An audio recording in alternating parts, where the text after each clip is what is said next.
Welcome back to Surrey Supernatural. If you're enjoying this video, please don't forget to comment, like and subscribe. Today I'll be sharing more ghost stories from around the county of Surrey. The Haunted House of Merrow. Just south of Burpham, near Guildford, lies the village of Merrow. This quiet town made headlines in both local and national newspapers back in 1977, when the house on Finch's Rise became the site of some terrifying supernatural activity. This seemingly ordinary house became the centre of a disturbing poltergeist phenomenon. Unlike typical ghosts, poltergeists are rarely seen but are the stuff of nightmares.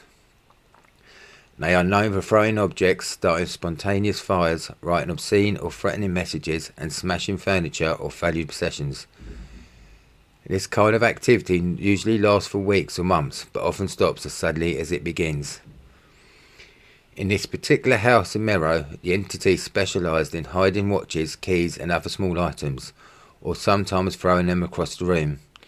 It could also make a room suddenly freezing cold, and even had a terrifying ability to pin people down in their beds while they slept, or grab them or their clothes. After the story gained media attention, a local historian decided to investigate the area's past. He discovered that not far from where the house stood there had once been gallows.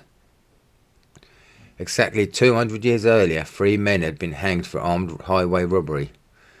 At the time, many assumed that the poltergeist was the spirit of one of these men. However, this theory had a flaw. Poltergeist activity is rarely explained so neatly. Just as suddenly as it began, the strange occurrences in the house came to an end. The ghostly monks of Newark Abbey.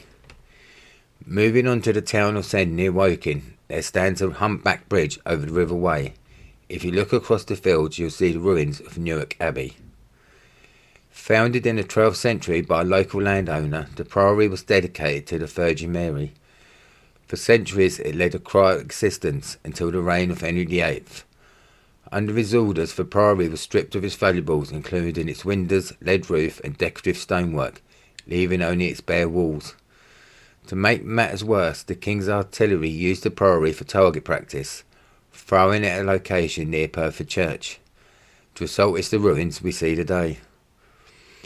Despite the destruction, the spirits of the abbey remain.